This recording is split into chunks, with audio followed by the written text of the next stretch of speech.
Hello दोस्तों। स्वागत है आपका मेरे चैनल इलेक्ट्रिकल एब्जॉर्बर में। दोस्तों, इससे पहले जो हमने डिस्कस किया था डीसी मोटर का पार्ट फर्स्ट, उसमें हमने डीसी शंट मोटर तक डिस्कस किया था। उसमें हमने यहाँ पर तक डिस्कस किया था डीसी शंट मोटर के कैरेक्टरिस्टिक्स तक। आज हमारा डीसी मोटर का पार्ट सेकंड है, जिसमें हम डिस्कस करेंगे डीसी सीरीज मोटर के बारे में। तो डीसी सीरीज मोटर के बारे में हम डिस्कस करेंगे। सबसे पहले आपको मैं बता देता हूँ, डीसी मोटर के एप्लीकेशंस काफ़ी ज़्यादा हैं। बेसिकली वहाँ पर जहाँ पर हमको हाई स्टार्टिंग टॉर्क की ज़रूरत पड़ती है, हाई स्टार्टिंग टॉर्क के रिक्वायरमेंट की ज़रूरत पड़ती है, वहाँ पर हम डीसी सीरीज मोटर का यूज करते हैं। ठीक है।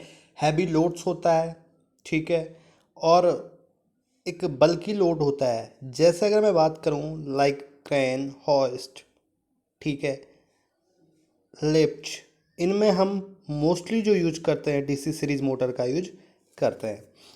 अब हम डिस्कस करते हैं यहाँ पर जो पहला पॉइंट लिखा है, the field winding is connected in series with the armature.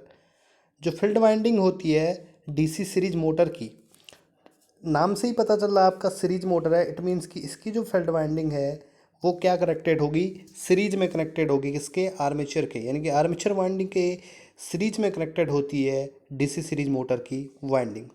ठीक है, सीरीज फील्ड वाइंडिंग यहाँ पर हमको दिख रहा है, ये है सीरीज फील्ड वाइंडिंग, ये आपका आर्मेचर है और इसमें हमें आर्मेचर का रेजिस्टेंस दिखाया गया है। ओके, यहाँ पर आपका सप्लाई वोल्टेज है जो हम सप्लाई दे रहे हैं यहाँ पर से मोटर को, डीसी मोटर को जो हम यहाँ से सप्लाई दे रहे हैं। ओके, अब यहाँ से मैं बात करता हूँ, यहाँ पर से हम कौन सी सप्लाई दे रहे होंगे? ऑब्वियस सी बात है, डीसी सप्लाई। ठीक है, यहाँ पर जो लाइन करंट होगी वो आर्मेचर करंट के बराबर होगी। और सबसे बड़ी बात अगर मैं बात करूँ, यहाँ पर दोनों, ये आर्मेचर की जो वाइंडिंग होती है और सीरीज फील्ड की वाइंडिंग दोनों सीरीज में कनेक्टेड होती हैं एक दूसरे के। तो इट मीन्स कि यहाँ पर जो आर्मेचर करंट है और जो सीरीज फील्ड करंट है, उन दोनों की वैल्यू क्या होती है? बराबर होती है। ठीक है, और सीरीज फील्ड के बारे में मैं एक चीज़ आपको क्लियर कर देना चाहता हूँ कि जो सीरीज फील्ड होता है वो आपका क्या होता है, ऐसा, यानी कि उसमें जो नंबर ऑफ टर्न्स होते हैं वो कम होते हैं और उसका क्रॉस सेक्शन एरिया ज़्यादा होता है, जिसके कारण उसमें इजीली करंट फ्लो हो सके और उसमें जो ड्रॉप है वो कम हो सके और उसमें जो लॉसेस हैं, कॉपर लॉसेस हैं, वाइंडिंग लॉसेस हैं, वो आपका कम से कम हो सके, क्योंकि इसका रेजिस्टेंस आपका कम हो जाता है इस वाइंडिंग का। ऑप्शन नंबर सेकंड की बात करूं मैं, the current passing through the series winding is same as the armature current. वो इसलिए होती है क्योंकि जो इसका सीरीज फील्ड होता है वो आपका सीरीज में कनेक्ट होता है आर्मेचर वाइंडिंग के। पॉइंट नंबर 3 अगर हम डिस्कस करें तो यहाँ पर लिखा है, therefore the series field winding has fewer turns of thick wire and as that than the shunt field winding. जो मैंने डिस्कस किया ही कि इसका जो सीरीज फील्ड वाइंडिंग होती है उसमें नंबर ऑफ टर्न्स क्या होते हैं, कम होते हैं, और थिक यानी कि जो वायर होता है, जो वाइंडिंग होती है वो आपकी मोटी होती है। ठीक है, उसके बाद मैं बात करूँ पॉइंट नंबर 4 की। पॉइंट नंबर 4 है, also therefore the field winding will possess a low resistance than the armature winding। जो इसका फील्ड वाइंडिंग होता है वो आपका, इसका रेजिस्टेंस भी लो ही होता है, जैसे कि फील्ड वाइंडिंग का आर्मेचर वाइंडिंग का होता है। वैसे ही आर्मेचर वाइंडिंग से भी इसका रेजिस्टेंस कम ही होता है सीरीज फील्ड वाइंडिंग का। ओके, नेक्स्ट स्लाइड में चलते हैं। नेक्स्ट स्लाइड में हम इसके कैरेक्टरिस्टिक्स की बात करते हैं। यहाँ पर लिखा है characteristics of DC series motor. Characteristics की अगर हम बात करें तो इसमें आपका सबसे पहले ये वाला, आपका अगर देखें इस वाले को, ठीक है, ये अगर देखें सबसे पहले जो इसमें दिखा रखा है, torque oblique armature current characteristics. Second जो कैरेक्टरिस्टिक है, स्पीड ऑब्लिक स्पीड और आर्मेचर करंट के बीच में, और थर्ड है आपका स्पीड ऑब्लिक आर्मेचर की जो टॉर्क है उसके बीच में है।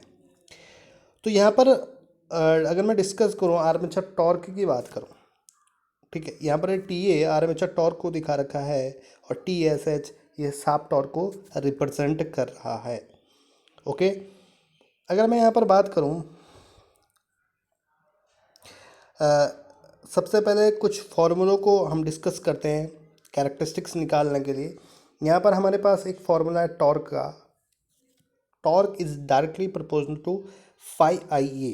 ठीक है, ये आपका फॉर्मूला ड्राइव्ड करके आता है, जिसमें आपका फाइनली टॉर्क जो होता है वो फाई आई ए पे डिपेंड करता है। फाई जो होता है फ्लक्स और आई होता है आर्मेचर करंट। तो डीसी सीरीज मोटर के लिए मैंने पहले ही डिस्कस किया, जो आर्मेचर करंट होती है वो फील्ड करंट के बराबर होती है, यानी कि armature current is equal to field current is equal to I, यानी कि जो लोड करंट या जो सप्लाई करंट जो आ रही है। क्योंकि आर्मेचर आपका, जैसे मैं अगर मैं इसको बात करूँ, ये आर्मेचर वाइंडिंग का रेजिस्टेंस है और ये सीरीज का रेजिस्टेंस है, तो ये दोनों आपका यहाँ से आपकी सप्लाई जा रही है, तो दोनों सीरीज में होने के कारण इन दोनों में आपका एक ही करंट फ्लो होती है, जिसके कारण इन दोनों की वैल्यू आपका बराबर होती है। ठीक है, तो जो फ्लक्स होता है, फ्लक्स मैंने कई बार आपको डिस्कस किया, इससे पहले एक वाले वीडियो में भी, जो फ्लक्स होता है वो किसके कारण डेवलप होता है, फील्ड करंट के कारण डेवलप होता है। यानी कि जो फील्ड वाइंडिंग होती है, यहाँ पर फील्ड वाइंडिंग कौन है, सीरीज फील्ड वाइंडिंग है, तो उसमें जो करंट फ्लो हो रही है उसके कारण आपका क्या हो रहा है, फील्ड फ्लक्स डेवलप हो रहा है। यानी कि जो फ्लक्स होगा वो किस पे डिपेंड करेगा, डायरेक्टली फील्ड करंट पे डिपेंड करेगा। ओके, तो यहाँ पर जो टॉर्क डिपेंड करेगा, इट मीन्स कि टॉर्क डिपेंड किस पे करेगा, torque is directly proportional to I A. और फाइव भी आपका आई है, तो torque is directly proportional to I A square. Okay, यहाँ पर आई ए स्क्वायर। एक चीज़ मैं आपको क्लियर कर देता हूँ कि जो सीरीज फील्ड होता है, सीरीज मोटर होता है, उसमें जो फ्लक्स होता है या उसमें जो फ्लक्स होता है वो कांस्टेंट नहीं होता, बल्कि वो आपका जो सीरीज करंट है या आर्मेचर करंट के प्रपोजनल होता है, उस पर डिपेंड करता है। जबकि जो शंट मोटर होता है उसमें आपका जो फ्लक्स होता है वो कांस्टेंट होता है। ठीक है, तो इसमें आपका टॉर्क इज डायरेक्टली प्रोपोर्शनल आई ए तो है, फाइव की जगह भी हम आई ए लिखेंगे तो ये torque is directly proportional to I A का स्क्वायर हो जाएगा।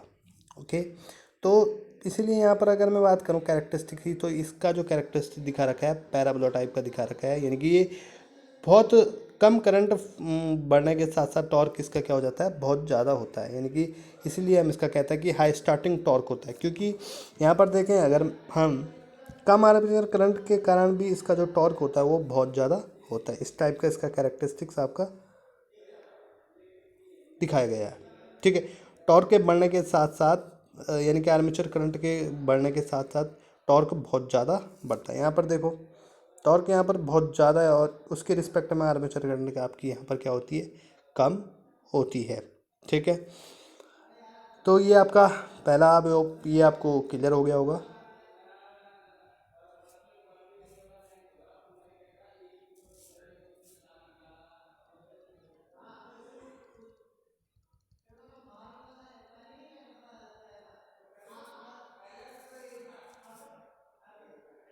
अब हम देखते हैं जो सेकंड कैरेक्टरिस्टिक्स है वो आपका स्पीड ऑब्लिक आर्मेचर करंट। ठीक है, स्पीड और आर्मेचर करंट के बीच में क्या रिलेशन है, ये आपको एक फॉर्मूला डिस्कस किया था मैंने इससे पहले प्रीवियस लेक्चर में, कि जो ईबी होता है यानी कि जो बैक ईएमएफ डेवलप होता है वो किस पे डिपेंड करता है, फ्लक्स पे, नंबर ऑफ पोल्स पे। ठीक है, और यानी कि वो डिपेंड करेगा आपका फ्लक्स पे, नंबर ऑफ पोल्स पे, नंबर ऑफ स्पीड, मतलब किस प्रकार का आरपीएम से घूम रहा है। ठीक है, 5 pm/60 into Z number of conductor oblique number of parallel paths. ठीक है, तो ये सारी चीज़ें इसमें कांस्टेंट मान के अगर हम देखें, क्योंकि आपका नंबर ऑफ कंडक्टर्स, जो वाइंडिंग के नंबर ऑफ कंडक्टर्स होंगे वो आपका फिक्स्ड होंगे। ठीक है, यहाँ पर नंबर ऑफ पोल्स फिक्स होगा, number of parallel paths fix होगा। तो यहाँ पर जो आपका वेरिएबल चीज़ है उसको देखते हैं, तो यहाँ पर वेरिएबल आपका आएगा ई वी के एस में, E V is equal to directly proportional to 5p/n। ठीक है, या हम यहाँ से अगर हम और क्लियर करना चाहें तो E V is equal to k/n, E V is equal to k/n। और हमको स्पीड और आर्मेचर करंट में रिलेशन चाहिए, तो पहले हम स्पीड और फ्लक्स में रिलेशन निकाल देते हैं। Speed is inversely proportional to flux, और फ्लक्स किसके प्रपोजनल होता है, फील्ड फ्लक्स के कारण प्रपोजल फील्ड करंट के प्रपोजल में होता है, क्योंकि फील्ड करंट के कारण ही आपका इसमें फ्लक्स क्रिएट होता है। और जो इसमें सीरीज मोटर की बात करें हम, तो सीरीज मोटर में जो ये फील्ड करंट होता है वो किसके प्रोपोर्शनल होता है या किसके बराबर होता है, वो आपका होता है आर्मेचर करंट के बराबर। तो speed is inversely proportional to armature current in case of DC series motor. ठीक है, डीसी सीरीज मोटर के केस में जो स्पीड होती है मोटर की वो इनवर्सली प्रोपोर्शनल होती है आर्मेचर करंट की। ओके, तो यहाँ पर हम डिस्कस कर रहे थे, तो यहाँ पर अगर हम देखें ये कैरेक्टरिस्टिक्स, ये आपको दिख रहा होगा इनवर्सली प्रोपोर्शनल वाला कैरेक्टरिस्टिक्स दिख रहा है। ठीक है, यहाँ पर अगर मैं बात करूँ इस पर्टिकुलर कंडीशन में, यहाँ पर एन क्या है, स्पीड है मैक्सिमम, लेकिन उस कंडीशन में आपका जो आर्मेचर करंट है वो बहुत कम है, यानी कि ना के बराबर है, नेग्लिजिबल आर्मेचर करंट है। ठीक है, यानी कि इसका क्या होता है कि हाई स्पीड होता है इसका। ठीक है, नो लोड पे यानी कि कम जब लोड होता है तो उस कंडीशन में इस मोटर की स्पीड बहुत ज़्यादा होती है। ठीक है, हाई स्टार्टिंग टॉर्क भी हो गया और स्पीड भी इसका हाई होती है लोड के अकॉर्डिंग, मतलब अगर लोड कम होगा तो स्पीड बहुत ज़्यादा होगी। ठीक है, और लोड ज़्यादा होगा तो स्पीड कम होगी। ठीक है, ये आपका इसका कैरेक्टरिस्टिक्स होता है।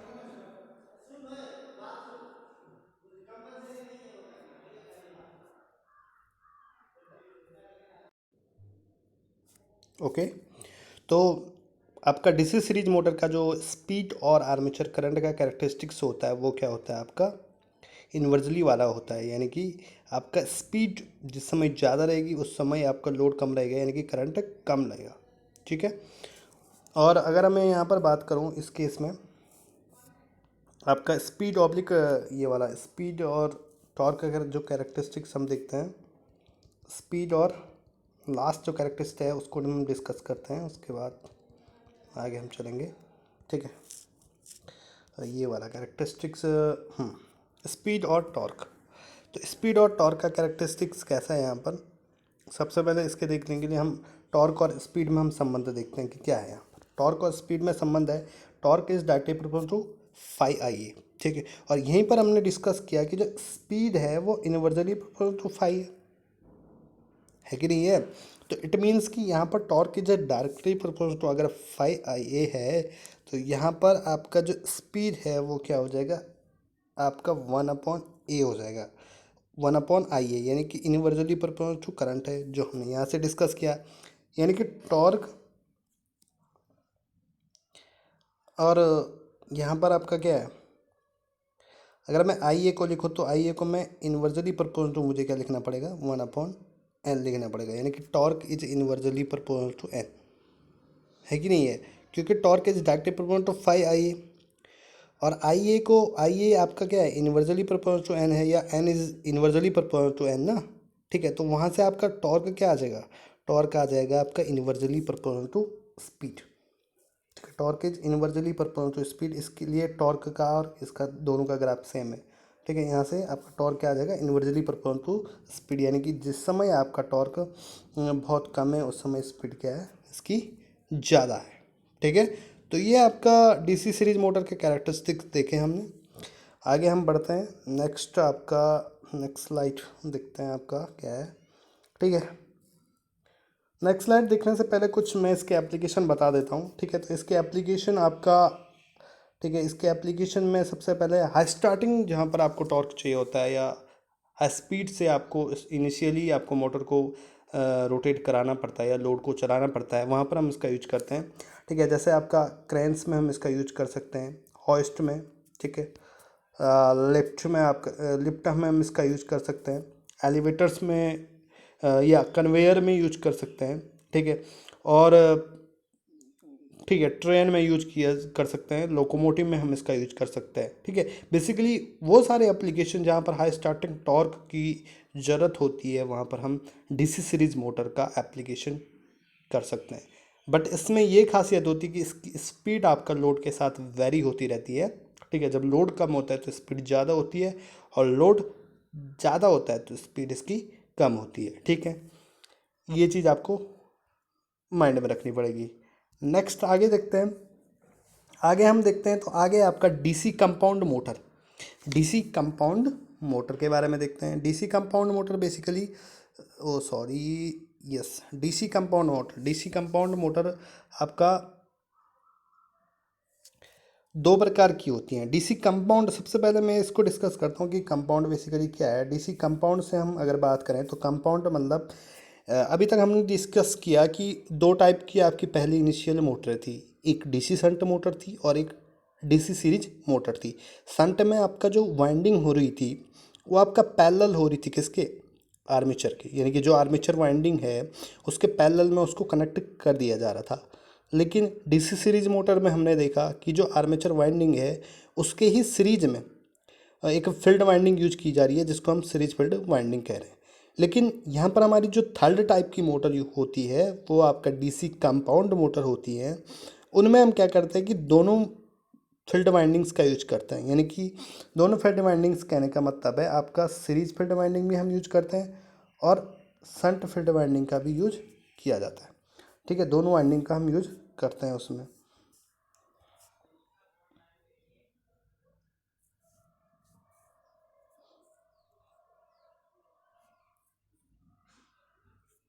ठीक है, दोनों वाइंडिंग का हम यूज करते हैं।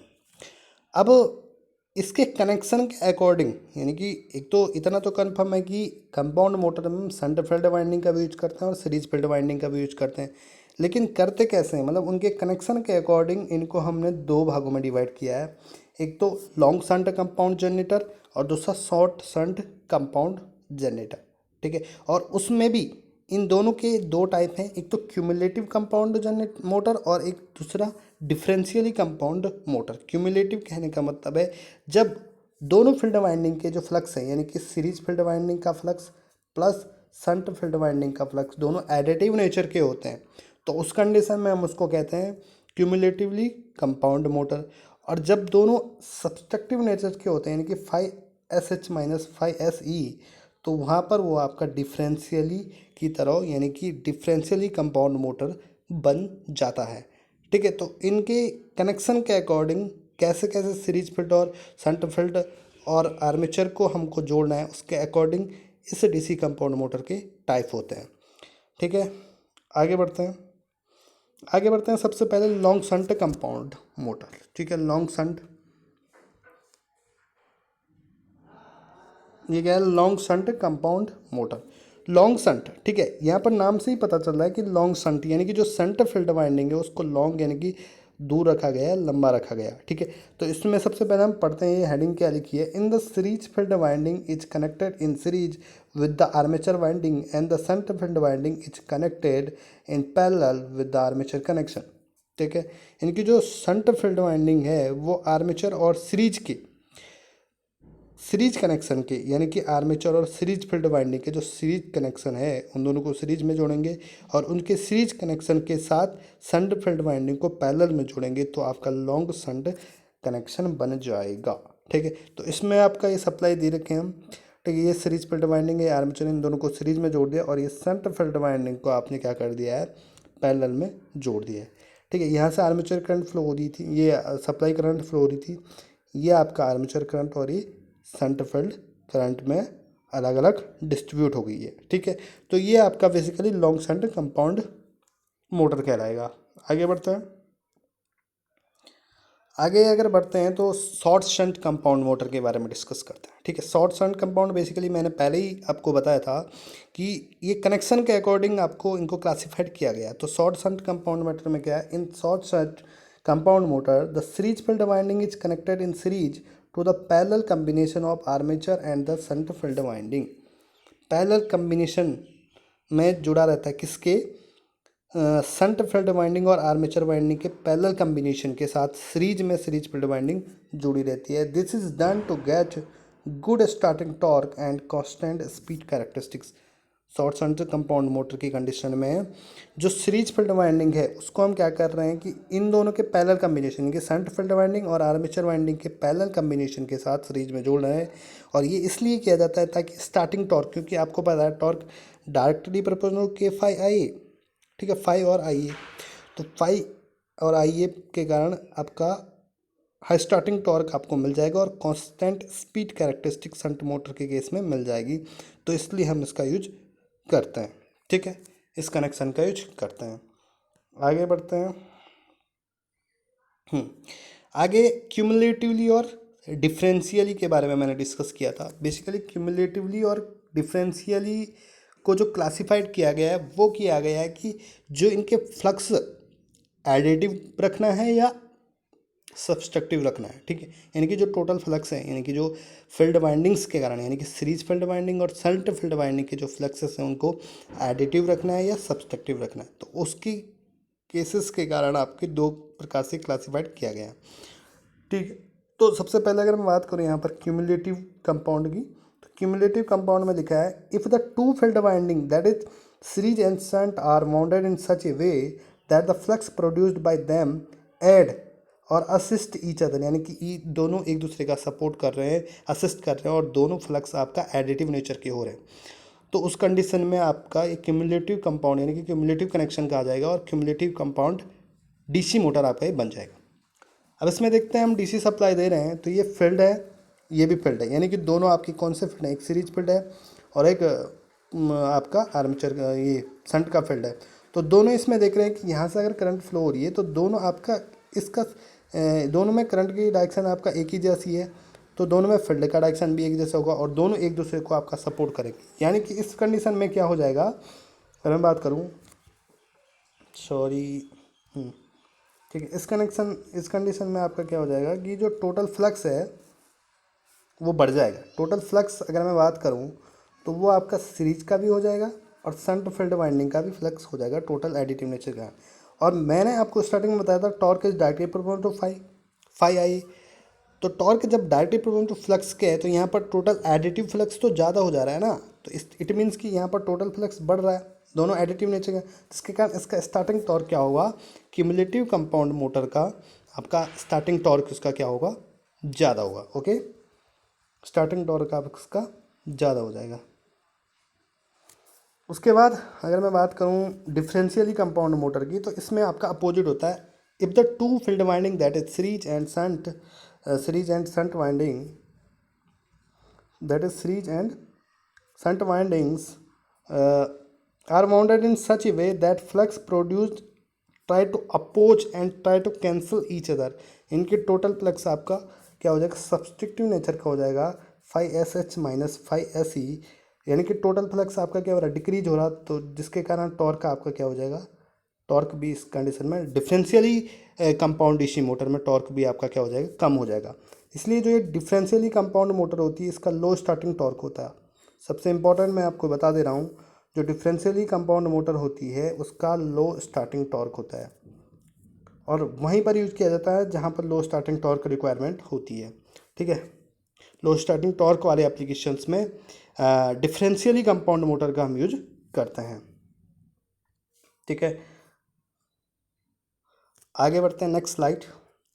तो ये नेक्स्ट स्लाइड काफ़ी इंपॉर्टेंट स्लाइड है। बेसिकली यहाँ से आपका एप्लीकेशन से बहुत ज़्यादा क्वेश्चन बन जाते हैं, ठीक है। एप्लीकेशन से आपके प्रत्येक एग्ज़ाम में in every exam of JE mostly repeated question, ठीक है, मोस्टली क्वेश्चन जो आते हैं वो रिपीटेड इसमें एप्लीकेशन से आते हैं, ठीक है।